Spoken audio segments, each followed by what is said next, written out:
Hello everyone, welcome to logical education. I am Raksha Raghuvanshi और इस lecture में हम श्रीलंका की इकोनॉमिक क्राइसिस के बारे में डिस्कस करेंगे। पिछले कुछ टाइम में श्रीलंका की इकोनॉमिक कंडीशन काफ़ी ज़्यादा खराब हो गई है। यहाँ पर इन्फ्लेशन काफ़ी ज़्यादा बढ़ गया है। इवन ऑयल इंपोर्ट करना बंद कर दिया है श्रीलंका ने। फॉरेन रिजर्व इसका काफ़ी कम हो गया और इस वजह से प्रोटेस्ट चल रहा है कंट्री में, जो करंट गवर्नमेंट है उसके खिलाफ। तो इतनी ज़्यादा इकोनॉमिक कंडीशन कैसे खराब हो गई श्रीलंका की, ये हम इस लेक्चर में डिस्कस करेंगे। श्रीलंका आगे क्या करेगा जिससे कि इसकी इकोनॉमिक कंडीशन ठीक हो जाए, कौन कौन सी कंट्री इसको हेल्प कर रही है, क्या इंडिया इसको हेल्प कर रहा है और इंडिया कर रहा है तो कितनी हेल्प कर रहा है और क्यों कर रहा है, ये सब चीज़ें इस लेक्चर में हम डिस्कस करने वाले हैं। काफ़ी इंपॉर्टेंट है ये लेक्चर, एक तो इंटरनेशनल रिलेशन की वजह से भी, दूसरा इकोनॉमी के भी काफ़ी कुछ चीज़ें आपको समझ आएंगी इस लेक्चर में। तो चलिए स्टार्ट करते हैं। वीडियो को लास्ट तक देखिएगा और पसंद आए तो इसको लाइक कर दीजिएगा। चैनल को सब्सक्राइब नहीं किया तो इसको सब्सक्राइब जरूर कर लें, जिससे नेक्स्ट वीडियोस के अपडेट्स आपको मिल जाए। चलिए बात करते हैं इस न्यूज़ के बारे में। तो मेन बात यह है कि Sri Lanka deep economic crisis face कर रहा है। क्यों फेस कर रहा है? क्योंकि यहाँ पे फॉरेन करेंसी का शॉर्टेज हो गया है, सीवियर शॉर्टेज हो गया है फॉरेन करेंसी का। फॉरेन रिजर्व रहता है, हमारे हर कंट्री के पास रहता है फॉरेन रिजर्व, जिससे वो कोई चीज़ इम्पोर्ट करता है। तो बेसिकली अगर जो फॉरेन रिजर्व कम हो जाता है तो वो कोई चीज़ें इम्पोर्ट नहीं कर पाते हैं, ठीक है। किसी दूसरी कंट्री से कुछ अगर इम्पोर्ट करना है तो हम फॉरेन करेंसी में ही करते हैं, तो जो कि मेनली डॉलर में की जाती है। तो फॉरेन करेंसी का शॉर्टेज हो गया है और इसी वजह से यहाँ पे इकोनॉमिक क्राइसिस हो गए हैं, इन्फ्लेशन काफ़ी ज़्यादा बढ़ गया है। और इसी वजह से क्या हुआ, प्रोटेस्टर्स, काफ़ी सारे प्रोटेस्टर, हंड्रेड्स ऑफ प्रोटेस्टर्स रास्ते पर निकल आए, इन्होंने प्रोटेस्ट किया और पुलिस के साथ क्लैश हो गया इनका। ये थर्सडे की बात है, जो अभी बीता हुआ थर्सडे था। तो काफी टाइम तक ये प्रोटेस्ट चलता रहा इस करंट गवर्नमेंट के खिलाफ। करंट गवर्नमेंट में ये जो श्रीलंका है वहाँ के प्राइम मिनिस्टर का नाम क्या है, ये आप मुझे कमेंट करके बताइएगा, ठीक है। तो बेसिकली ये काफी क्लैश चलता रहा और काफी टाइम तक ये चीज चली। और यहाँ पे स्ट्रीट लाइट बंद कर दी गई है, स्ट्रीट लाइट बंद कर दी गई हैं। क्यों? क्योंकि यहाँ पर ऑयल जो है उसको इंपोर्ट करना, पेट्रोलियम जो है उसको इंपोर्ट करना बंद कर दिया है श्रीलंका की गवर्नमेंट ने। उसके बारे में डिस्कस करते हैं। तो बेसिकली है क्या, श्रीलंका की जो गवर्नमेंट है वो, उसके पास फॉरेन रिजर्व कम है। इसी वजह से वो जो एसेंशियल इंपोर्ट्स हैं जैसे कि फ्यूल हो गया, तो फ्यूल के लिए वो पे नहीं कर पा रहा है। तो वो पे नहीं कर पा रहा है तो फ्यूल उसने इंपोर्ट करना बंद कर दिया है। और इसी वजह से यहाँ पे पावर कट हो गया, power cut lasting up to 13 hours, और स्ट्रीट लाइट वगैरह बंद कर दी गई है। और इसी वजह से काफी प्रोटेस्ट चल रहा है।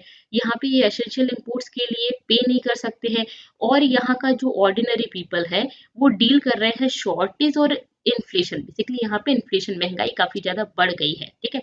काफी ज्यादा महंगाई बढ़ गई है और ये किसके बाद हुआ? एक तो कोविड और दूसरा इंटरनेशनल मॉनेटरी फंड जो आईएमएफ है उसका लोन प्रोग्राम के लिए, बेसिकली लोन लेने के लिए बात हुई थी लास्ट मंथ। और इसके बाद ये जो इसकी करेंसी है, श्रीलंका की करेंसी, वो डीवैल्यूड हो गई है। ये है श्रीलंका के प्राइम मिनिस्टर, जिनका नाम आपसे मैंने पूछा था, तो आप मुझे कमेंट करके बताइएगा। मैं आपको बता देती हूँ, इनका नाम है महिंदा राजपक्षे, ठीक है। तो बेसिकली ये है और इनके लिए अभी काफी प्रोटेस्ट चल रहा है कि ये गवर्नमेंट उतनी अच्छे से नहीं चला पाए, इन्होंने इतनी अच्छी इकोनॉमी जो है मतलब वो उतनी अच्छे से नहीं संभाली, ये सब चीजें चल रही हैं। तो यहाँ पे इसकी करेंसी डीवैल्यू हो गई है और इसी वजह से इनके पास फॉरेन रिजर्व भी कम है, ये सब चीजें हैं। अब इतनी बुरी हालत किस तरह से हो गई? तो श्रीलंका की इतनी बुरी हालत जो हुई है वो इकोनॉमिक मिसमैनेजमेंट की वजह से हुई है। सेवरल डिकेड्स में अगर हम बात करें तो वर्स्ट कंडीशन है, वर्स्ट क्राइसिस है अभी। इसके अगर हम रूट्स की बात करें तो वो इकोनॉमिक मिसमैनेजमेंट की वजह से हुआ है बाय द सक्सेसिव गवर्नमेंट्स, ठीक है। ये जो गवर्नमेंट है उन्होंने एक तो डेफिसिट क्रिएट किया और उसको सस्टेन करके रखा, मतलब कि घाटा क्रिएट किया, घाटा हुआ और घाटे को सस्टेन करके रखा, उसको खत्म नहीं कर पाया और इस वजह से ये कंडीशन हुई है। ये दो वजह से हुई है। ट्विन डेफिसिट मतलब दो चीजें हैं, दोहरा घाटा, मतलब दो तरफ से घाटा, दो तरफ से मार पड़ रही है। एक तो बजट शॉर्टफॉल है, दूसरा करंट अकाउंट डेफिसिट, मतलब बजट कम अलोकेट किया जा रहा है। हम साल भर में वेट करते हैं कि इस बार बजट आएगा और बजट में बहुत सारी फैसिलिटीज दी जाएंगी, बहुत सारी हमें सुविधाएं दी जाएंगी। ये चीज बोली जाएगी कि टैक्स कम करेंगे, टैक्स में छूट दी जाएगी, या एजुकेशन के लिए इतना होगा, हेल्थ के लिए इतना होगा। ये सब चीजें हम सोचते हैं। अगर बजट ही कम हो तो फिर कैसे इकोनॉमी रिवाइव करेगी? तो एक चीज तो है बजट शॉर्टफॉल हुआ, दूसरा करंट अकाउंट डेफिसिट हुआ। करंट अकाउंट डेफिसिट क्या होता है? बेसिकली अगर इंपोर्ट ज्यादा होता है एक्सपोर्ट से, इंपोर्ट ज्यादा होता है एक्सपोर्ट से, अगर हमारे एक्सपोर्ट वैल्यू कम है, इंपोर्ट वैल्यू ज्यादा है, तो करंट अकाउंट डेफिसिट है, ठीक है, घाटा। ओके, तो बेसिकली दो चीजें होती है, एक तो करंट अकाउंट डेफिसिट, एक होता है फिस्कल डेफिसिट। फिस्कल डेफिसिट में क्या होता है, रेवेन्यू कम होता है, स्पेंडिंग ज्यादा होती है। इकोनॉमी कब अच्छी चलती है, जब हमारा रेवेन्यू ज्यादा हो, एक्सपेंडिचर कम हो, मतलब कि हमारा खर्चा कम हो और इनकम ज्यादा हो, तो हम अच्छे से लाइफ स्पेंड कर सकते हैं। लेकिन अगर हमारा खर्चा ज्यादा हो और हमारा इनकम कम हो, तो फिर हमें घाटा होता है। इनकम कम, पैसे कम कमा रहे हैं और खर्चा ज्यादा कर रहे हैं, तो घाटा होगा। तो फिस्कल डेफिसिट ये होता है। तो बेसिकली वही दो चीजें हैं, एक तो इनकम कम और स्पेंडिंग्स ज्यादा है, दूसरी चीज इम्पोर्ट ज्यादा हो रहा है, एक्सपोर्ट वैल्यू कम है। इम्पोर्ट वैल्यू ज्यादा है, एक्सपोर्ट वैल्यू कम है, तो ट्विन डेफिसिट है। एक तो नेशनल एक्सपेंडिचर जो है वो उसने एक्सीड कर दिया है नेशनल इनकम को, एक्सपेंडिचर ज्यादा है और इनकम कम हो गई है। और दूसरी चीज क्या है, production of tradable goods and services इनएडिक्वेट, ठीक है, ये इनएडिक्वेट है। ओके, तो गुड्स एंड सर्विसेज मतलब जो हमें एक्सपोर्ट करना था वो इनएडिक्वेट है, वो कम है। ओके, उसका प्रोडक्शन कम हो रहा है।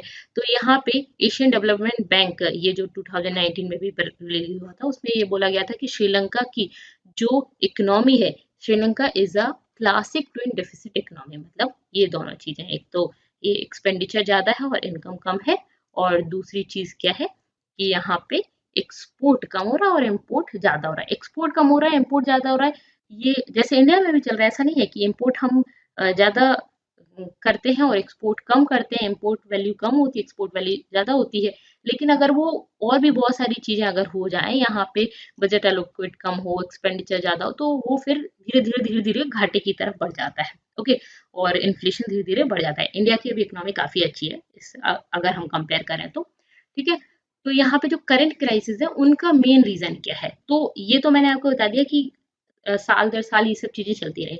लेकिन एकदम से जो इतनी ज्यादा इन्फ्लेशन वगैरह हुआ है, उसका रीजन क्या है, तो ये हुआ है कोविड की वजह से। एक तो कोविड की वजह से, दूसरी चीज क्या है कि जो करंट गवर्नमेंट है ना, उसने 2019 के इलेक्शन कैंपेन में एक प्रॉमिस किया था कि हम जो टैक्स है ना वो कट करेंगे, डीप टैक्स कट करेंगे, इनका इसने प्रॉमिस किया।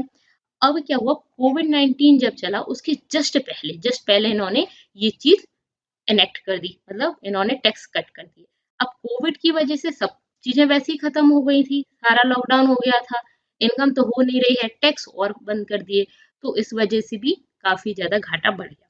एक चीज ये, दूसरी चीज क्या हुई, कोविड के टाइम पे टूरिज्म इंडस्ट्री, जो इतना छोटा सा कंट्री है तो उसमें टूरिज्म भी अच्छा खासा होता है, तो टूरिज्म इंडस्ट्री पूरी तरह से बंद रही, फॉरेन वर्कर्स रेमिटेंस भी स्टॉप हो गया। और ये सब कुछ क्यों हुआ, कोविड की वजह से हुआ। फिर इसके बाद जो क्रेडिट रेटिंग एजेंसीज है उन्होंने डाउनग्रेड किया श्रीलंका को, ठीक है, मतलब बेसिकली ये रेटिंग्स देते हैं, तो इन्होंने रेटिंग कम की। रेटिंग कम करते हैं तो फिर क्या होता है, इंटरनेशनल कैपिटल मार्केट्स जो उसमें पैसा लगाते हैं वो नहीं लगाते। अब वो भी पैसा नहीं लगा रहे तो फॉरेन रिजर्व धीरे धीरे धीरे कम होता गया।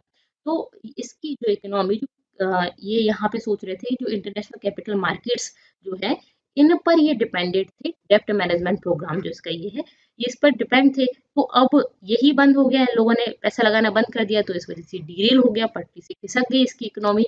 और उस वजह से क्या हुआ, ये जो फॉरेन एक्सचेंज रिजर्व है वो 2 साल में 70% कम हो गया, ठीक है, 2 साल में 70% कम हो गया, और इतना कम फॉरेन रिजर्व हो गया इनका, और इसी वजह से इकोनॉमी ज्यादा खराब हो गई। अब जो करंट गवर्नमेंट है उसने एक और डिसीजन ले लिया 2021 में। उन्होंने क्या बोला कि जो केमिकल फर्टिलाइजर्स हैं उनको बैन किया जाएगा, सारे केमिकल फर्टिलाइजर को बैन किया जाएगा। अब ये जो मूव है ना, बाद में इनको रियलाइज हुआ कि यार ये तो हमने गलत डिसीजन ले लिया, इतनी खराब हालत चल रही, ऊपर से ये डिसीजन और ले लिया, एक गलत डिसीजन ले लिया, तो इसी वजह से इनको इसको रिवर्स कर दिया। लेकिन रिवर्स करने के बाद भी ये बहुत इफेक्ट हुआ इस चीज का, और इसने कंट्री का जो फार्म सेक्टर है उसको बहुत बुरी तरह से हिट किया। देखिए, केमिकल फर्टिलाइजर अच्छी चीज नहीं है, ये तो सभी जानते हैं। उससे क्या प्रोडक्शन तो बढ़ता है लेकिन नुकसान भी होता है। नुकसान किस तरह से होता है, हेल्थ वगैरह को नुकसान होता है, तो कोशिश की जाती है कि ऑर्गेनिक फार्मिंग वगैरह की जाए, लेकिन केमिकल फर्टिलाइजर वगैरह यूज तो करते हैं। अब अगर इसको यूज नहीं करेंगे तो ऐसा भी हो सकता है कि बहुत क्रॉप्स खराब हो जाए, तो वही चीज हुई। तो जो इस वजह से फार्म सेक्टर जो है वो हिट हुआ, और ड्रॉप हुआ क्रिटिकल राइस क्रॉप में, जो राइस काफी उगाया जाता है, तो राइस क्रॉप भी खराब हुई, और इस वजह से इकोनॉमी और ज्यादा खराब हुई। एग्रीकल्चर किसी भी कंट्री का, जैसे हम इंडिया की भी बात करें तो एग्रीकल्चर बहुत इंपॉर्टेंट रोल प्ले करता है इंडिया की इकोनॉमी में, सेम इसी तरह से श्रीलंका की इकोनॉमी में भी रोल प्ले करता है। दूसरी चीज ये है कि टूरिज्म जो इम्पोर्टेंट था तो टूरिज्म भी नहीं हो रहा है आपके यहाँ, एग्रीकल्चर भी खराब हो गया, फॉरेन रिजर्व भी नहीं है, और आपका जो क्रेडिट है वो भी उतना अच्छा नहीं है, तो उस वजह से इकोनॉमी इतनी ज्यादा खराब हो गई, फॉरेन रिजर्व खत्म ही हो गया। ठीक है, तो ये दिक्कत हुई। अब ये तो हो गई कि किस तरह से इनको ये प्रॉब्लम धीरे धीरे धीरे धीरे इतनी ज्यादा बढ़ गई। What happens with Sri Lankan foreign डेब्ट, क्या हुआ? तो अब हम यहाँ पे डेटा देख लेते हैं, ये तो पता चल गया आपको किस तरह से कम हो गया। फरवरी तक क्या था, श्रीलंका का जो रिजर्व था वो सिर्फ और सिर्फ 2.31 बिलियन था। ठीक है, और इनको डेप्ट रीपेमेंट कितना था, $4 बिलियन करना था 2022 में, जिसमें $1 बिलियन इंटरनेशनल सॉवरेन बोल्ड, जो इंटरनेशनल सॉवरेन बॉन्ड है वो करने, जो मैच्योर हो जाएंगे जुलाई में। ठीक है, तो ये इनके पास क्या है, मतलब कि इतना इनके पास रिजर्व है और इनको इतना पेमेंट करना है। ठीक है, इसमें जो आईएसबी है वो लार्जेस्ट शेयर रखता है श्रीलंका के फॉरेन डेब्ट में, 12.55 बिलियन डॉलर, और जिसमें एशियन डेवलपमेंट बैंक है, जापान, चाइना, ये अदर मेजर लैंडर्स भी है। ठीक है, तो इतना इनको पेमेंट करना है, और ये भी एक दिक्कत है। अब अगर हम बात करें इस श्रीलंका की इकोनॉमिक कंडीशन की, तो ये जो देखते हुए आईएमएफ ने एक स्टेटमेंट दिया था, पब्लिक डेब्ट has risen to unsustainable level. यहाँ पे जो डेब्ट है वो इतना बढ़ गया है, अनसस्टेनेबल लेवल पर पहुंच गया है, और जो फॉरेन एक्सचेंज रिजर्व है वो इनसफिशियंट है अगर नियर टर्म डेब्ट पेमेंट की बात करें। अब जल्दी ही डेब्ट पेमेंट की बात करें, जो ये आने वाले जुलाई तक इनको पेमेंट करना है, ये सारे जो डेब्ट पेमेंट करने हैं इस साल, उनके लिए इनके पास फॉरेन रिजर्व एक्सचेंज जो है वो इनसफिशियंट है। ठीक है, अब इन्हीं सब रिपोर्ट्स वगैरह को देखते हुए सिटी रिसर्च इसने बोला, आईएमएफ रिपोर्ट्स कंक्लूजन और गवर्नमेंट के जो रिसेंट मेजर्स है वो क्या है, इनसफिशिएंट है टू रीस्टोर डेब्ट सस्टेनेबिलिटी। मतलब डेब्ट सस्टेनेबिलिटी के लिए, उसको रीस्टोर करने के लिए ये इनसफिशिएंट है, और स्ट्रांगली इंडिकेट करने की जरूरत है कि क्या जरूरत है, डेब्ट रीस्ट्रक्चर। ठीक है, उसको रीस्ट्रक्चर करना जरूरी है, रिस्टोर नहीं किया जा सकता जो डेब्ट सस्टेनेबिलिटी है, मतलब कि डेब्ट जो है वो सस्टेनेबल करके नहीं रखा जा सकता। ओके, तो ये बेसिकली यहाँ पे बोला गया। अब बात आती है कि क्या आगे रास्ता है इनके पास, तो क्या इनकी कोई हेल्प कर रहा है? तो हाँ, काफी टाइम से गवर्नमेंट आईएमएफ से हेल्प लेना नहीं चाह रही थी, इनको अपोजिशन और एक्सपर्ट सब बोल रहे थे कि आईएमएफ से हेल्प ले लो। तो गवर्नमेंट और ये जो श्रीलंका का सेंट्रल बैंक है, सेंट्रल ऑफ श्रीलंका, ये जो बैंक है, ये और गवर्नमेंट दोनों नहीं हेल्प लेना चाह रहे थे आईएमएफ से। ठीक है, लेकिन अभी रशिया और ने यूक्रेन के साथ युद्ध स्टार्ट कर दिया है, और ये युद्ध काफी ज्यादा चल गया है, 35-37 दिन हो गए हैं करीब आज की डेट में। तो अगर ये इतना ज्यादा चल गया है, उस वजह से ऑयल के प्राइसेस काफी ज्यादा बढ़ गए हैं, और ऑयल प्राइसेस काफी ज्यादा बढ़ गए हैं, फॉरेन रिजर्व इनके पास कम है तो वो नहीं इंपोर्ट कर पा रहे हैं।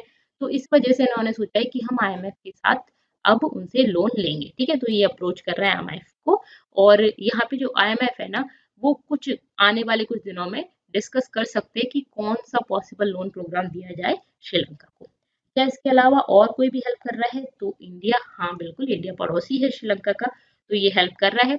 इंडिया का डीजल शिपमेंट के लिए इन्होंने फरवरी में एक अग्रीमेंट साइन किया था, $500 मिलियन का क्रेडिट लाइन साइन किया था इंडिया के साथ श्रीलंका ने। ठीक है, इसके अलावा इंडिया और श्रीलंका के बीच में एक और चीज साइन हुई थी, 1 billion credit line, essential items को इम्पोर्ट करेगा श्रीलंका इंडिया से। ठीक है, जिसमें फूड और मेडिसिन जो एसेंशियल आइटम्स है वो इम्पोर्ट किए जाएंगे 1 बिलियन के। ठीक है, 1 बिलियन तक के। ठीक है, इसके अलावा और क्या है, तो 1 बिलियन की और एक्स्ट्रा मदद भी सोच रहा है श्रीलंका की इंडिया की तरफ से मिलेगी इनको। ओके, अब चाइना, हाँ तो चाइना भी इसका पड़ोसी है, तो ऑब्वियसली अगर इंडिया हेल्प कर रहा है तो चाइना तो करेगा ही करेगा, क्योंकि इंडिया चाइना एक दूसरे के विरोधी हैं, तो ये कोशिश करते हैं कि जिस जगह पे चाइना जा रहा है वहां इंडिया जरूर चला जाए, वो उसको अपना दोस्त बना के रखे। अब श्रीलंका दोनों का ही पड़ोसी है, चाइना तो चाहता ही कि हम इंडिया पे यहाँ से ट्रिगर कर सके, और इंडिया चाहता है कि हम श्रीलंका को अपने साथ रखें, जिससे कि चाइना हम पे अटैक न कर सके।